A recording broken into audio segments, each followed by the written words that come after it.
Good morning বন্ধুরা, আশা করি তোমরা সকলেই ভালো আছো। আজকে আমি আর একটা নতুন ব্লগ নিয়ে আসলাম। এই দেখো, দেখছো সকাল সকাল আমি একটু রেডি হয়ে গেছি হালকা করে, কারণ আজকে থেকে আমার মেয়ের পরীক্ষা শুরু হয়ে গেছে। সে ভাবলাম যে আজকে আর কালকে পরীক্ষা আছে, সে পরীক্ষাটা মায়ের বাড়ি থেকেই দেওয়া হবো। অনেক ছুটির পরে পরীক্ষা, সে যে ছুটির পরীক্ষাগুলো মানে কি বলবো, মানে একটা দুদিন পরীক্ষা হবে না, আবার 3-4 দিন ছুটি, আবার তারপরে পরীক্ষা, মানে তাই জন্য বাদ দিয়ে পরীক্ষা আছে। সে ভাবছে আজকে আর কালকে পরীক্ষাটা দিয়ে আবার চলে আসবো। তাই আমি রেডি হয়ে গেছি। আর এই যে ব্যাগটা গোছানো হয়ে গেছে, কারণ দুদিনের জন্য যাই আর একদিনের জন্য ব্যাগ হতেই হবে। আর এই যে ছেলের জন্য, বিশেষ করে ছেলের খাবার দাবার নিয়ে, আর আমার ছেলেকে দেখো টুপি পরে কি করছে। সে যাই হোক, আমরা এখনই বেরাবো, এখনো মানে রেডি হয়ে গেছি। মেয়ে একবারে রেডি হয়ে স্কুলে, ওকে স্কুলে নামিয়ে তারপরে আমরা বাবার বাড়ি যাব।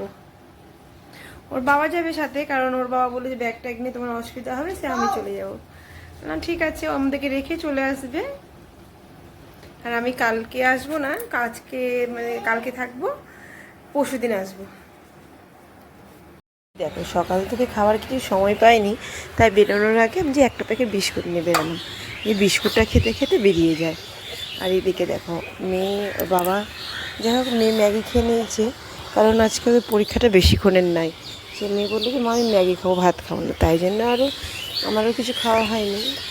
এই দেখো, আমরা এখন অটোতে উঠে গেছি। অটোটা আজকে একদম ফাঁকা পেয়েছিলাম, ভালোই হয়েছিল, কারণ অন্যদিনে অটোতে একদম সিটের এতটাই সমস্যা হয়ে যায় যে কি বলবো। আর গরমের মধ্যে না একটু ফাঁকা ফাঁকা যেতে বেশ ভালোই লাগে। আমরা অটো থেকে নেমে আমরা টোটোতে উঠবো, ওর বাবা আমাদের পিছনেই আছে। এই যে আমরা এখন টোটোতে উঠে গেছি, সেতু মোড় থেকে আমরা টোটোতে উঠলাম। এই দেখো, দেখতে পাচ্ছ, ওই যে হাত দিচ্ছে, হাত দেখাচ্ছে। ও পিছন পিছনেই আসলো, কারণ ও একটু মানে এখানে বাবার বাড়ির দিকে কাজে আছে, ও কাজ টাজ করে চলে যাবে। আর এখানে দেখো, আমার ছেলে আসার সাথে সাথে ওর দিদুনে কোলে বসে গেছে, দিদুনের সাথে রান্না করবে। আমরাও এসে একটু বসে আছি। মা একটু হালকা টিফিন বানিয়ে রেখেছিলো, ঘুগনি, সে আমরা একটু ঘুগনি মুড়ি খেলাম। আর এই দেখো, আমার মেয়ের একটু স্কুল যেতে দেরি আছে, সে একটু মানে আমার মায়ের বাড়িতে এসে বসলো।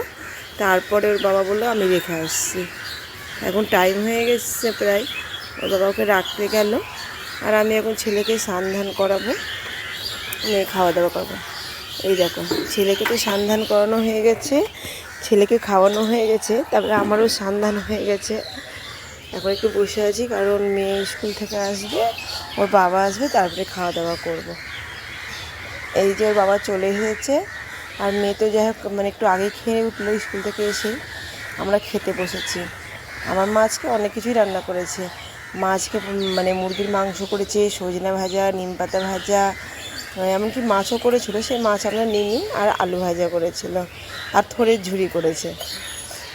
যাই হোক, খাওয়া দাওয়া করে আমার হাজব্যান্ডও বাড়ি চলে গেল, আর ছেলেকে ঘুম পাড়িয়েছে, মেয়েকে পড়াতে বসেছি, কারণ মেয়ের কালকে আর একটা পরীক্ষা আছে। এই দেখো, এখন বিকেলের আগে আগে আমার দিদি এসছে। এখন দিদি এসছে, দিদিকে সঙ্গে নিয়ে একটু ছেলেকে ডাক্তারের কাছে নিয়ে যাচ্ছি, কারণ অনেক দিন থেকে ছেলেকে মানে একটু চেক আপ করানো হয়নি, সে একটু ডাক্তারকে দেখিয়ে নিয়ে আসি। এই দেখো, দিদি আসলো, বাবুকে ঘুম থেকে তুললাম, কারণ বাবু ডাক্তারের কাছে নামটা দুপুরবেলার দিকেই লেখা ছিল। সে বাবুকে নিয়ে এখন ডাক্তারের কাছে যাচ্ছি। ওর ঘুমটা ঠিকমতো পুরনো হয়নি বলে ওর না একটু চুপচাপই ছিল, মানে ও আর একটু ঘুমাতো, কারণ একটু মানে সকাল সকালই উঠেছিল। সেই যাই হোক, ওকে তো মানে ডাক্তারের চেম্বারে নিয়ে গেছি, কিন্তু ডাক্তারের চেম্বারে খুব ভিড় ছিল, আর ডাক্তারের কাছে গেলে একটু বসতে হবেই, কিছু করার নাই। সেই যাই হোক, 1 ঘন্টাখানেক আমাদেরকে বসতে হয়েছিল। আর বাবু মানে শুধু বাড়ি আসার জন্য অস্থির হয়ে উঠেছিল। এই তারপরে এদিক ওদিক করতে করতে কুট্টুসকে মানে কোলেও কুট্টুস ঘুমিয়ে গেছিলো। আর তখনই ওর নামও ডাকলো ডাক্তারে, মানে তারপরে ডাক্তারে ওকে ঘুমন্ত অবস্থায় নিয়ে গেলাম, নিয়ে ডাক্তারের চেম্বারে গিয়েও ঘুম থেকে উঠে গেছিলো। ও দেখো, মানে ঘুমটা পূরণ হয়নি বলে দেখছো কী সুন্দর ঘুমাচ্ছে। যাই হোক, ডাক্তারটাকে দেখে দেখো বাড়ি চলে এসেছি। বাবা এখন বাচ্চাগুলোকে নিয়ে আইসক্রিম কিনতে যাবে। আর আমার মাকে দেখো উলের গুটি করছে, মানে গুনগুনদের স্কুল থেকে উলের মাফলার তৈরি করতে দিয়েছে, সে ডাক্তার দেখিয়ে আসার সময় উলটা কিনে নিয়ে আসলাম। সে মাকে বললাম একটু গুটি করে দিতে, কারণ তারপর আমার উলটা বুনতে সুবিধা হবে। আর বাড়ি থেকে বাবুকে নিয়ে একটু মানে অসুবিধাই হয়। সে আমার মা এখন উলের গুটি করছে।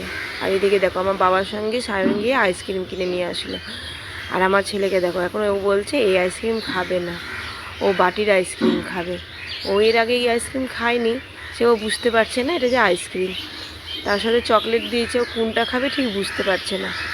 আর এদিকে দেখো বাইরে চড়কের পুজোর জন্য যে শিব কালী দুর্গা সব সেজে আসে ওগুলো এসেছে। আমার ছেলের আগে কেউ দেখেনি, ওর দেখে একটু ভয় পেয়ে গেছিলো, সেও বাড়ির ভিতরে চলে গেছে। আমরা একটু দেখলাম, আর তারপরে ছেলেকে খাইয়ে দাইয়ে আমরা দু বোন মিলে আবার বেরিয়ে গেলাম। মানে পয়লা বৈশাখে ভাবছি কিছু বাজার করে নিই, সে ভাবছি যেমন ভাবলো তেমন কাজ। সে কৈলাস সাথে গেছিলো পয়লা বৈশাখের বাজারে করতে, কিন্তু বাজারে এসে আমরা তালকানা যে কী নেবো না নেবো ভেবেই পাচ্ছিলাম না। যাই হোক সেই সব দিক কোয়েলের আর গুনগুনের মানে কেনা হয়ে গেছিলো, আর বাপুরে সেইভাবে হয়নি, ওর মানে দেরি হয়ে গেছিলো। আর বাড়ি থেকেও ফোন করছে যে মানে বাবু কান্নাকাটি শুরু করে দিয়েছিল। আর সায়নের দিদি একটা গেঞ্জি নিয়েছিল, আর কুট্টুসের একটা গেঞ্জি হয়েছে, আর কোয়েলের আর গুনগুনের হয়ে গেছে।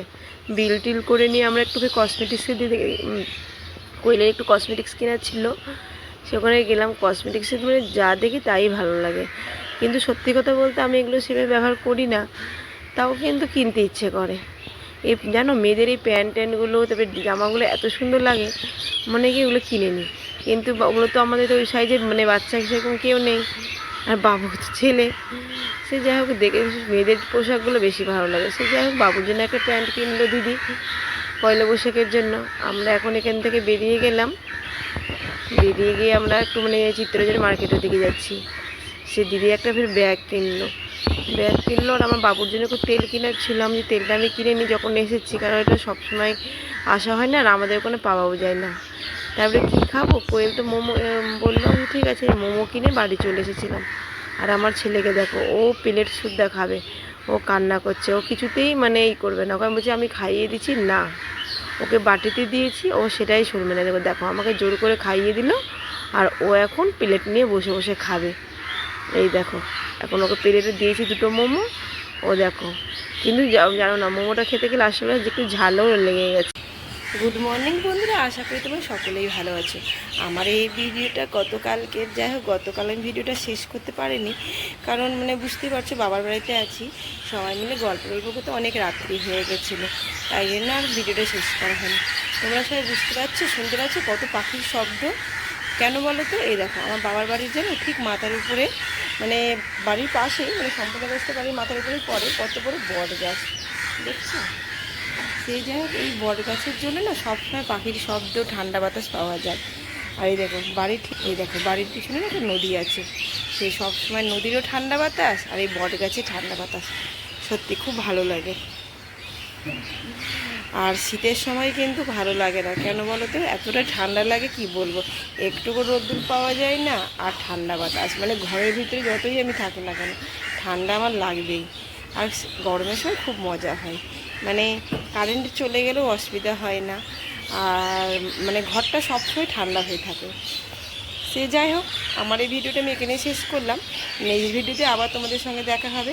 আমার ভিডিওগুলি ভালো লাগলে অবশ্যই লাইক শেয়ার সাবস্ক্রাইব করবে, আর নেক্সট ভিডিওতে তো তোমাদের সঙ্গে আবার দেখা হচ্ছেই। আর তোমরা সবাই ভালো থেকো, সুস্থ থেকো, বাই বাই।